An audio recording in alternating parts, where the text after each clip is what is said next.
Good evening, everybody. Welcome tonight. We're joined from the Netherlands by Geertje Tonnaer and Freek Cox over on scene number 2. Here we go. Good evening. Oh, he's gone. Oh, is he gone? He's gone. Come back again. Freek, where are you? I've lost you. I'm here. Is your camera gone off? Turn your camera off and on again. Try turning your camera off and on again. Is your camera off and on again? Try that. Yeah, I put it back on. But... What's happening? What's happening? You've gone. There you are. You're back. You are back. I can see. Yay! There you are. Good evening. How are you all? How are you today? Good. Have you all had a good weekend? Yeah, I've watched a lot of badminton in Paris. Have you?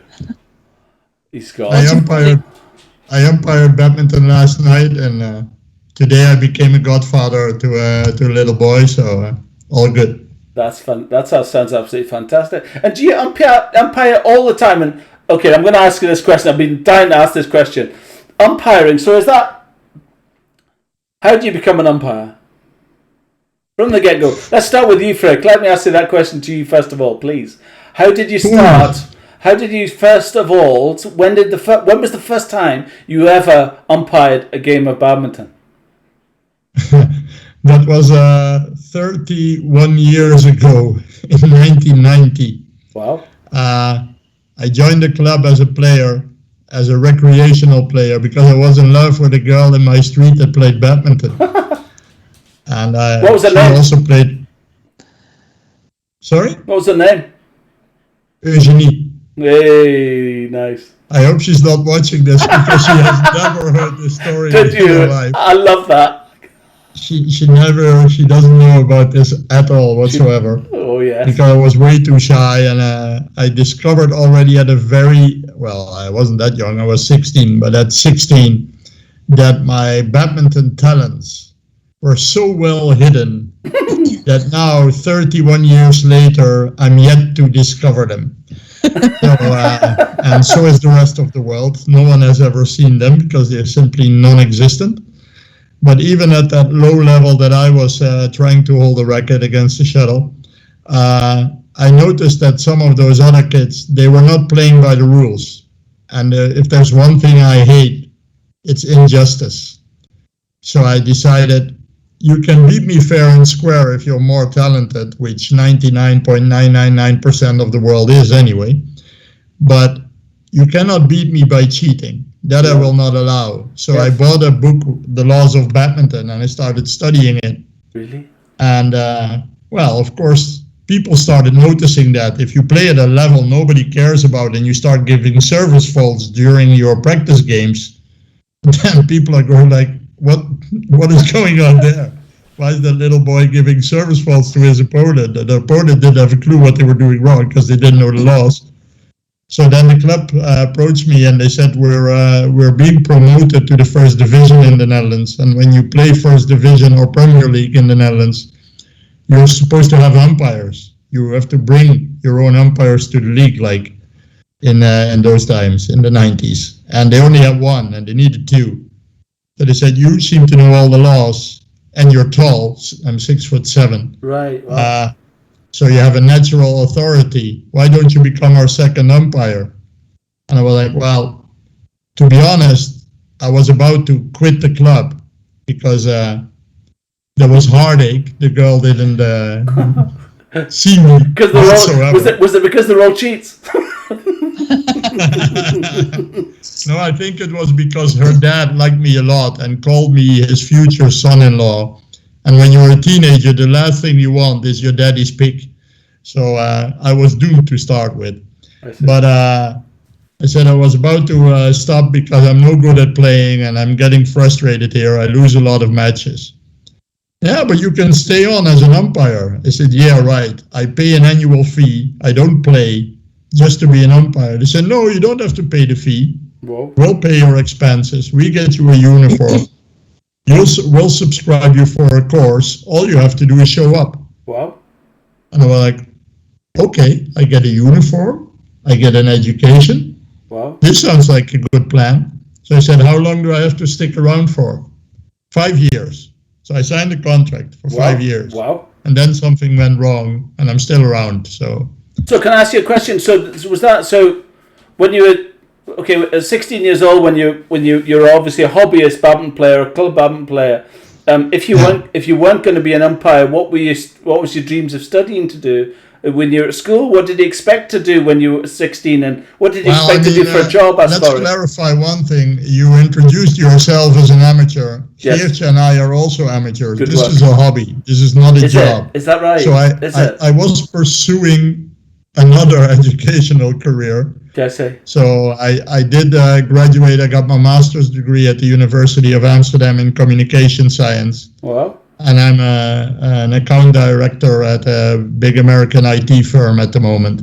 Cool. So this is hobby. This is side stuff. Is there anybody full time on that job? Is there anybody that does it for the money that lives on it? No. Since about 2 years, we have 6 semi-professional BWF umpires. Really? So they are paid part-time by BWF, and they do more tournaments than anybody else. Really? And this is a first step towards professionalizing officiating and umpiring. The same goes for referees. There's a bunch of referees who have turned semi-professional. But most of us are just crazy about the sport. Love it. And we want to have that best seat of the house, and we refuse to pay for it. Then you have to become a technical official. I like that. What about you, Geertje? Yes, you like that. I got it. It's similar, but a lot later. You were also in love with Eugenie? No, I wasn't. No, but it is partially my husband's fault. I'll be honest about that, because I wasn't into badminton, but he was. So when we met, I got introduced to the sport. And then when he was playing for a club, and he was playing 4th division, so that's like 5 levels below Premier League. But at the time, the Netherlands was really suffering on umpire level. I think we had about 23 or 28 at the time, so really not enough. So all clubs up until 3rd or 4th division were required to deliver an umpire. So this email went round in our club, and it's like, can anyone please do this? Because we will get fined. And we were a small club, so a fine is a big issue. So I was like, well, if nobody will, just send me then. It's fine. I'll take a hit for the team. But yeah, that got a bit out of hand, because I got my national accreditation in 2011, and just went from there. And well, since then I was fortunate enough to also travel around a bit and see a bit of Europe and beyond. But yeah, it's a bit a whole an accident really. So when did you start? An enjoyable one. Martin, she's very modest, but she's the rising star in umpiring, mate. Really? No doubt about that. She's our rising star. She'll be the next BWF of the Netherlands, and she's gonna go places. And yours didn't really, Geertje, yours didn't really start from playing really as such. Did you play club badminton then? Played a little. Mm-hmm. Yeah, I played a little. I played some lower league levels as well. I was also involved with the youth committee, so I organize activities for the youth and do things to get more youth members basically. Cool. And I just decided so it overlapped the youth committee and this umpiring thing, and then I realized umpiring actually does require a lot of time, both the getting to know the laws and all the instructions, and then also doing the practical part. And I really don't live in a good place to be an umpire in the Netherlands. I always have to drive at least an hour or an hour and a half to get to matches. But somehow I find myself in the car on weekends lots of times, so there must be something I like about it. It's really interesting, isn't it? I mean, I suppose from a social side, from what my experience is you go to local tournaments in the UK. I'm just talking about, you go to local tournaments and people play the tournaments over weekends and that kind of thing, and they'll play it Saturday, Sunday, and then you have to have an umpire during the final game only, right? And that's normal, isn't it? And I mean, an umpire is quite an alien thing over here in the UK, I suppose, unless it's a proper All England or these big events. It's not like what you're saying in the there was only 26. What did you say? There was only 27 umpires available, and you need to have however many. I mean, that to me is like that's a different world, isn't it? Yeah, and I think the good thing is that this delivery system really got a lot of umpires. The problem is, though, that the minimum requirement was 5 league matches a year. So if a competition is about 4.5 months, maybe 5, then doing 5 matches is not that many. Even for those who were like, okay, I'll do it for my club, 5 actually was already getting a bit much. If you're also playing yourself on weekends, so you have like one night you'll go somewhere to umpire, and then the other you'll be playing yourself. So it's still hard. I don't think we're still up to the level that we would like as it is in numbers of umpires. There should be more. Yeah, Many more. In fact, now at the moment, half of the first division matches are short of umpires. Last night, the match I did, I was alone. We're supposed to be 2 because they play on 2 courts. But yesterday, so also only half of the matches were manned because I was alone at that club. And how do you become qualified to become an umpire? How do you go from being that kind of hobbyist umpire that kind of reads the book and quite interested in the technical side of it and what's right and what's wrong, and how does one get a certificate to say, okay, I can be an umpire officially in certain tournaments? We have a program in the Netherlands which is partially created by the National Olympic Committee, because we're in like this group of sports associations that work together on standardizing court officials. Whereas first you have to do a theory test, so they check what your level of knowledge on the laws of badminton is, and then you start like an internship where you go with a mentor to at least 5. If you're talented, it sticks to 5. But if it doesn't go that fast, then even more first division matches where you get pointers and you're coached. And it's actually the mentor who is an experienced umpire who can take over a match and take decisions, because of course when you're not certificated, you're not allowed to hand out cards for misconducts and all that kind of stuff. But your mentor can do that in your place. So the players cannot have a field day and think, oh, there's a greenhorn on the chair, I can do whatever I want. No, then the mentor will take charge. But that way you are guided slowly into the process. And if the mentor says you've done enough and you've reached a certain level, then you're invited for an assessment, which is on the qualifying day of our national championships. And there you umpire for a full day, being watched by 2 assessors. And then at the end of the day, you hear whether you get your certificate or your second traineeship starts. Either or. And what is it? I mean, I'm quite interested in the service judging thing. That's obviously a relative, because the new. I mean, I don't know. You tell me, but because of the new regulation on height of serve, which is relatively new. Has there always been service judges, even without that? Aside of that, I'm only aware of it now because of those line things. Were they always there? I don't know. Were they always there? No. Those devices have been there for a couple of years. 2018. Yep. Before that, we had the floating rib was the height. You had to stick with the shuttle below your lowest rib, your floating rib. And it even said an imaginary line. Yeah, an imaginary line. So you can imagine, nice pun of a word, the amount of discussion whether it was below that imaginary line or not the moment it was hit. And of course you had the shaft movement, which was then still not allowed. The shaft had to be pointing downwards. First it was pointing downwards, then it was pointing downwards discernibly. So they kept changing the wording there too. Sorry, what was that? Around for 40, 50 years. What was that, Freek? What was that? You just said it could be facing down, but then discernibly, what's the difference? Well, they had like these graphs where you could say, when it just said pointing down, one would argue that this is already pointing down because the left side is like 1/10 of an inch lower than the right side. So then they said, no, that's not clear. It should be discernibly, so there should be at least a gap of that much.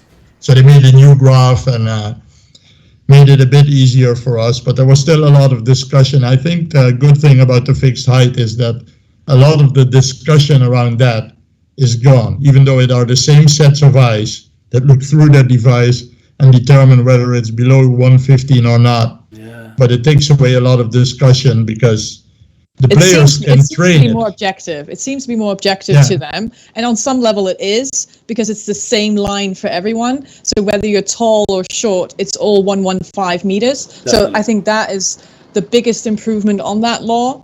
But yeah, you can still, I mean, you still have players just walk over and be like, where is that line on my body? And do I agree with your decision? Even though you can't tell from just looking where the line is, whether you struck it beneath that or not. Yeah.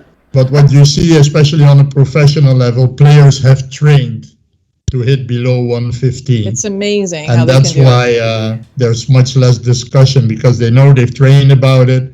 And when they try a trick, which they sometimes do, then they also are aware that they were above it when they hit it above it. And then when you fault them, there's no discussion.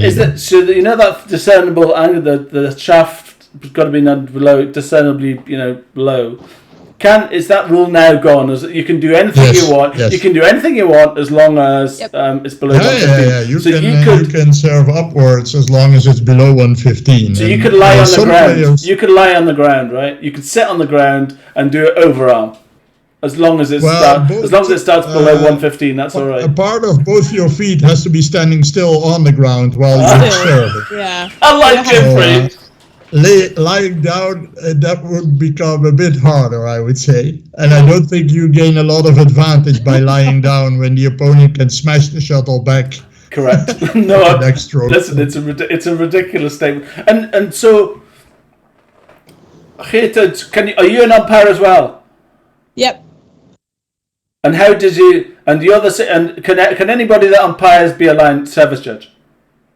Well, we alternate this role. So either you're an umpire or you're a service judge. Really? And during the tournament, you will see us alternate. So if the referee is up to scratch, so the team really makes sure that you do all your duties, right, you will have about a reasonably same amount of service judging as you have umpiring. So that will be sort of the same. So for instance, if you're in a rotational system on one court, it will be either up, down, out. So you'll have a match off after 2 duties, or you'll be down, so service judge, umpiring, and then out, which is for some reasons the better way, I think. But yeah, it's always, you alternate these roles. You're always one match umpire, next match service judge, next match umpire, next match service judge.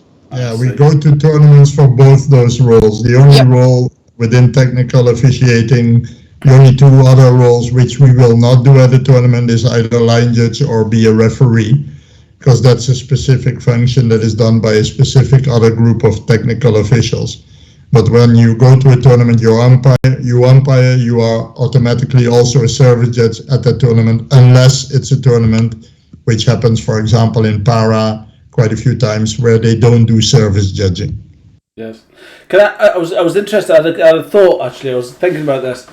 So, when you're in the chair high up as an umpire or in the service judge, if somebody, a line judge, for example, sees an incident happen, right? If they obviously the line judges can be closer to a part of play, correct? So if you understand what I mean, so if the shuttle is in the far right hand corner of the court and something happens in that corner and the line judge is standing looking at it, can you take into consideration anything that line judge says, any other than where the shuttle's landed in or out? It's a very good question, actually. It's a very good question. Because it's not covered by the laws. Oh, really? Or instructions. But of course, when you're smart, you can.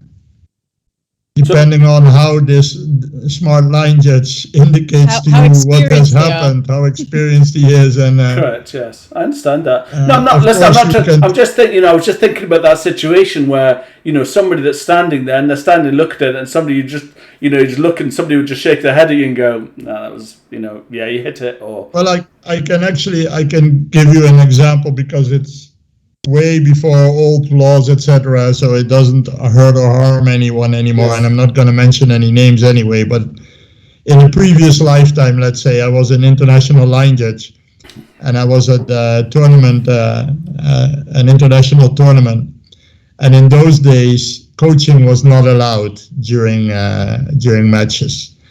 And I noticed, because I was on the far end of the court, that a certain player from a certain Asian country was receiving advice from a guy which looked suspiciously like his coach from the audience, verbally. And it was a sold out capacity there, so the umpire had no way of knowing this.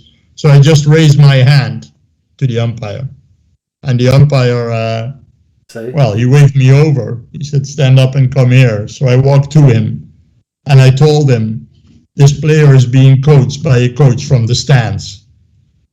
And he said, "Really?" I said, "Yes." I heard him shout. I saw the player looking, and I saw even the guy make gestures. Yes. "Thank you very much." And I went back to my chair, and the umpire called the referee, and the referee went to the coach, and the coach was removed from the stands. Good. So yeah, that's good. It does happen.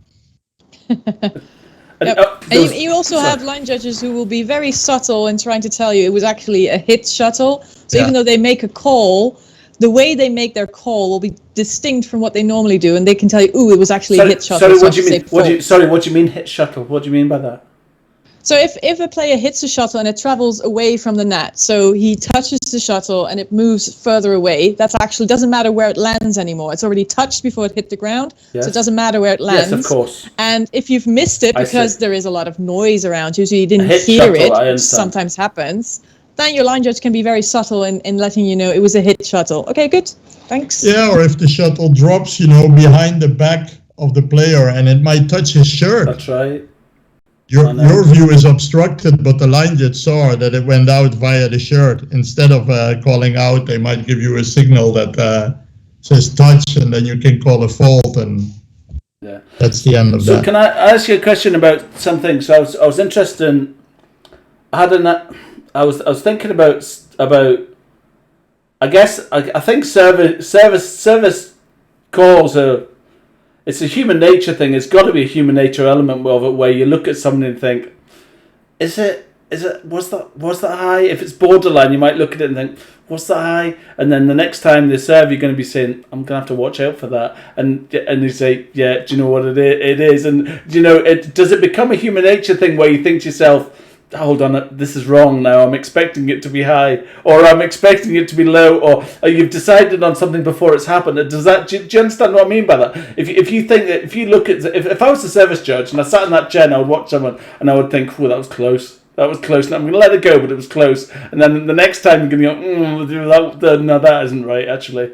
And also quite interested, I suppose you can see that, I had an incident a few years ago. I was at a tournament and somebody served, and it was the time of the rib, and they served, and they set up. It's the most common thing in the world. You must see it all the time. People raise their body, don't they? They go on their toes to hit the shuttle. They set up and they think, okay, this is perfect. And then just before they hit it, they go on their tippy toes, right? And before you know it, it's another 4 inches on where it was before. And you think, no, actually, that was yeah. Anyway, I'm not going to ask you on that question. That's I'll leave it. I'll leave that to you. So tell me, do you both play badminton still, and how often? Yeah, I do. I play about 2 or 3 times a week. Do you? What do you play? Depending on if I have matches, so yeah. What do you play?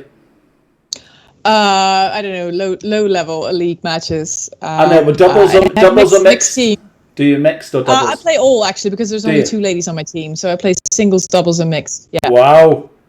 Singles. I'm a humanitarian, so I don't think it's to the benefit of neither me nor anybody else in the badminton world if I ever pick up a racket again. I don't believe you. I think you're mistaken. I think you should play again, and I think it's if I was 6'7", I'd be there. I'd be all over that. You'd be taking on Victor Atkinson. I tell you what, a number of years ago, we have some of these tournaments where, for fun, on a Saturday morning when there's no matches, we have an officials tournament, and I won a consolation prize at the German Open 2008 technical officials tournament because I graciously lost all 5 matches 2-0. But the cool part was the consolation prize was a mock of Yonex. And unfortunately, it's out of cameras and out of my hands reach. Otherwise, I could show it to you. On the finals day, Minoru Yoneyama, the founder of Yonex, and then the honorary president and CEO of Yonex, nowadays he's retired. He he came as a guest of honor, and before every final, he came to greet the team of officials. And when it was my final, mixed doubles, he came to greet me. I took the mug out of my bag, I grabbed a marker, and I asked him to sign the mug for me, and he signed it in Japanese. Wow, how And cool that is to me that? is a very precious tournament yeah. souvenir that I still have in a glass cabinet full of tournament souvenirs in my office here. And do you Thanks to my lack of skills, if I would have won a match, I would have never had that mug. I wouldn't have had a signed mug of Minoru Yoneyama, but now I do. So I'm happy that there's no money in I it, don't right? possess any skills. So do you ever get to play? So there's no money in it, right? And it's all, you get your expenses and you go and you stay in hotels and whatever else, and that's all great. Do you never get to play? Why don't all the officials come together that earn absolutely hee-haw and just take their racket and say, do you know, on a Sunday at 9 o'clock in the morning, we're going to go and play badminton on the main hall? But we do that sometimes. Do you do that? Oh, I love that! I'm going to be an umpire! There's some tournaments that organize that when you're involved in Solibat, like I am. Sometimes there's an exhibition match for Solibat where we get to hold a racket. Because I repeat, I will refuse to call what I do on a badminton court playing. I'm holding a racket. But we do get to do that, yeah. I've been on the center court of the All England. I mean, with a racket in my hand. Oh, it didn't look good. Thank God the cameras were off, but been there, done that. Yeah. I like they do that sometimes. And I remember once at a smaller international tournament where I think it was only 2 courts left and there were some kids of a former umpire wanting to play. I said, well, let's go then. So I was in my umpiring gear, just knocked up with them a few times, but they loved it because they were on the real court of the tournament. So yeah, sometimes if we get a chance, we'll be like, oh, why not? But don't get too sweaty. You still have to go on court. Exactly. Yeah, that's a good point. And where have you all travelled, and how do you know when you've got a gig, I suppose? Well, Freek has traveled a lot more than me. I think he's covered 100 countries by now. Have you? 71. Sorry. But yeah, no, I've been around Europe, so like Spain or Portugal, Croatia, also to Russia, Finland, Slovenia, which was one of my favorite locations to go as well, also because there's hospitality there. But I've also been to Macau once, so that's close to Hong Kong, China. But what is in the Netherlands, we have this list of tournaments, international tournaments that we divide amongst each other. Right. So you can sort of give your first, second, and third preference, and then amongst each other we decide who goes where. And sometimes they'll be like, oh, you should probably go to that tournament, it's a higher level tournament, and you should show yourself basically. So we pay attention to that as well. And do you? I suppose it's the kind of thing. Obviously, Freek, you obviously have a. I don't know if do you have a full-time job as well as? Do you have a full-time job as well? And so when you go to these things, I guess you take holiday, right? Yep. And you're expected to be there for. Is it a week, or how long do you go to these things for? Depends, of course. If it's a tournament that's a bit lower level, like I visited a few weeks ago in France, it was under 17, so it didn't start until Friday, Saturday, Sunday. That was the tournament. So I arrived on a Thursday. So that only takes out 2 days of your week.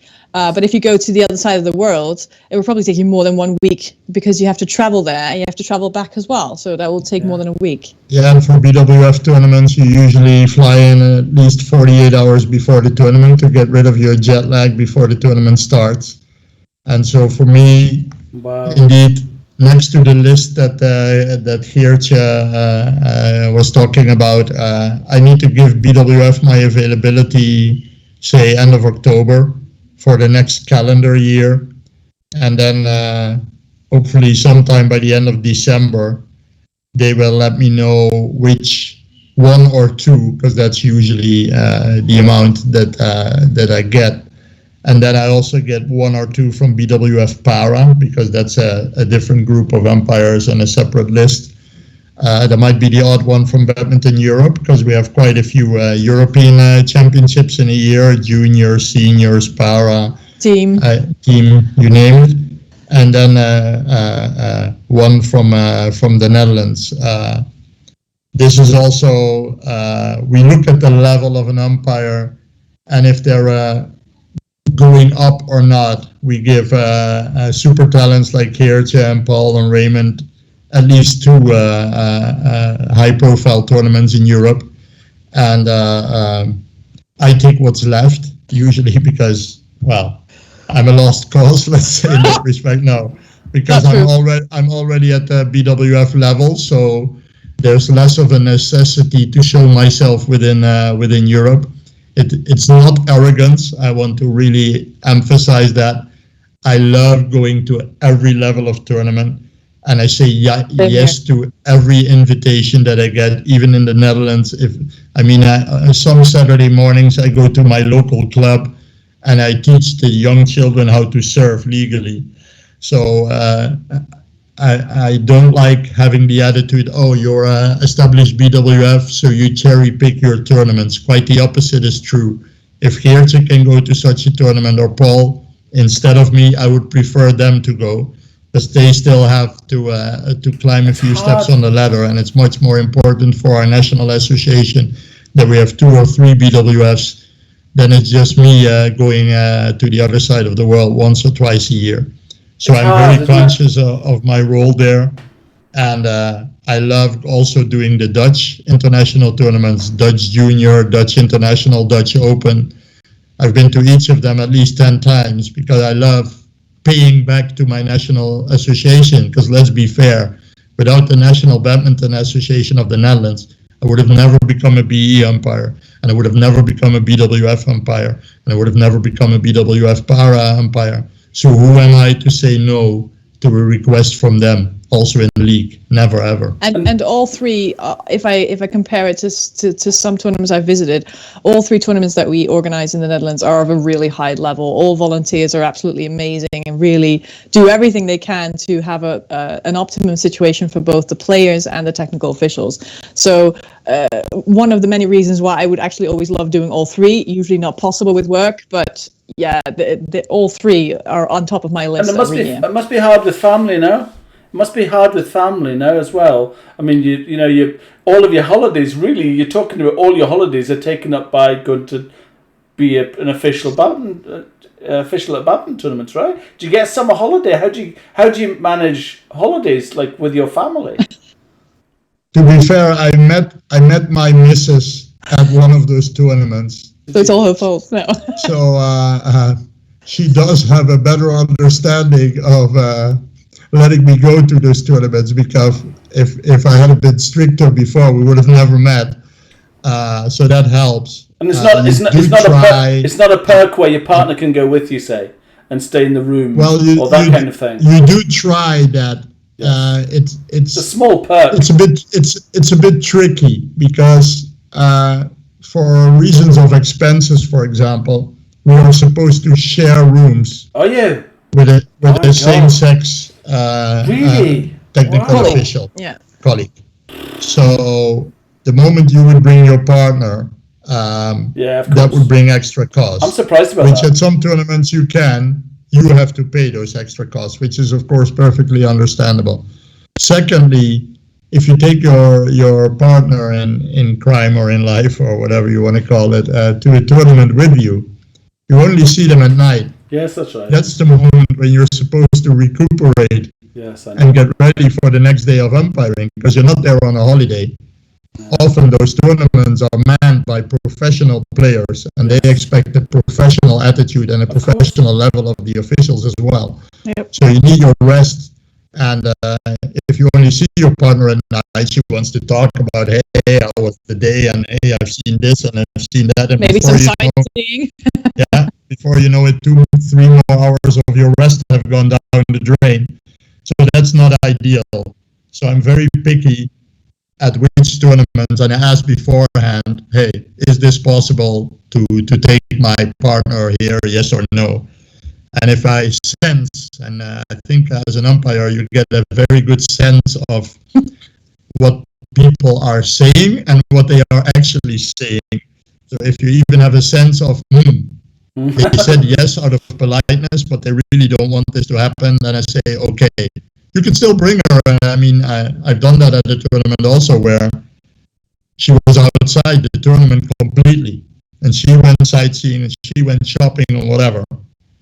and but it's not ideal. So yeah, No. we try to, at least I try also to. I have also an employee's contract like that I told my employer, I said, listen, I need 25 days a year at least for my umpiring, right? Yeah. Then my partner, my family also wants to go on a holiday with me. So that takes another 2 weeks. Yes. So if you cannot give me 35 to 40 days holiday, then I'm not joining you guys. And they signed for it. They agreed with it. So that gives me that extra room to also take my partner on a holiday. What about once you, or twice a Geertje? year. What about you, Geertje? Well, I work in education, and in the Netherlands, that means that you have a little bit more holidays than average. But I'm not a teacher anymore. So what I've agreed upon with my employer is like flexibility. So there are all these holidays where my colleagues will be off, but I will work some of those weeks where everyone's off, and then I'll be gone a week when everybody's working. So to sort of compensate for that.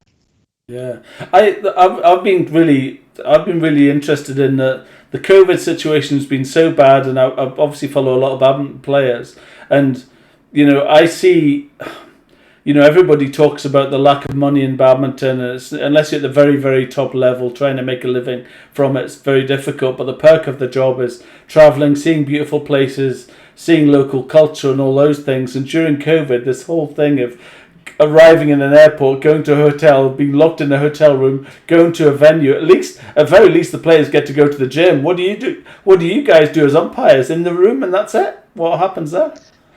Count the mosquitoes. What's that? Count the mosquitoes. Yeah, no, it's been very strange. This year I've been to 2 European Championships, and one of them was with Freek actually. And there was 3 days of quarantining in the room, but as soon as your arrival test was negative, at least you could go out the room for food, but that was the only out that you were allowed, or going outside alone, so having a walk around, having some fresh air around. So yeah, it is strict. I haven't experienced the bubbles in 2020. I think they were a little bit more strict, or the one that was in Thailand, which I understand was very, very strict, more prison-like, even though it was with best intentions. Maybe it was a bit too harsh, also for the players actually.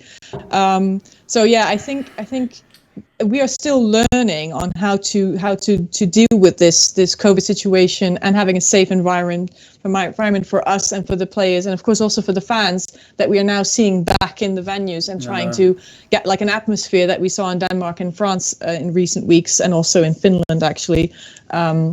So it is a struggle trying to find a balance between quarantining and having a bubble situation versus. Yeah, there's also lots of countries in Europe that are actually going to normal situations again. So how do you balance those things out? It's quite hard.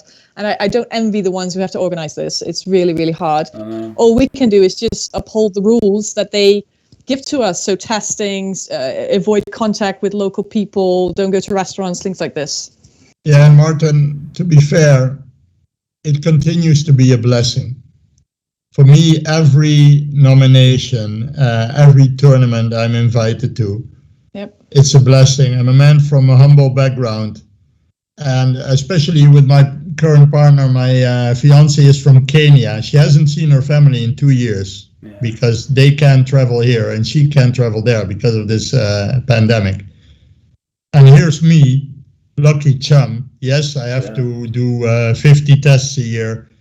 Yes, I can count all the wrinkles of every piece of wallpaper in every hotel room where I've ever been. But I get to travel. I've been to Ukraine. I've been to the Emirates. I've been to Japan this year. I've been to Finland for badminton. So I feel very privileged and very blessed that thanks to these sometimes very strict but very necessary sports bubbles that have been created by BWF, by BE, by local sports organizers, we still get to do what we love. And yes, Paralympics without spectators in the stands is not ideal, but we still managed it, and we got there, and the players did it, and the players played at a phenomenal level, and we got to see it from the best seat of the house. So who am I to complain that in Tokyo, every morning at 5:45 a.m., I had to get up to do a PCR test every morning for 10 days in a row, and then catch the 5 to 7 a.m. bus to the stadium, which was the only place we were allowed to see. And the same bus brought you back at 11:30 at night every day. I'm not complaining about that because I was an official at the first ever Paralympics with badminton on it. Yeah, and I couldn't be more blessed. So can I ask yes, you, I'm going to go back a little bit. Can you tell me what it is that you love about the job so much? Well, many it goes things. back. Many things, but it goes back to what I said earlier.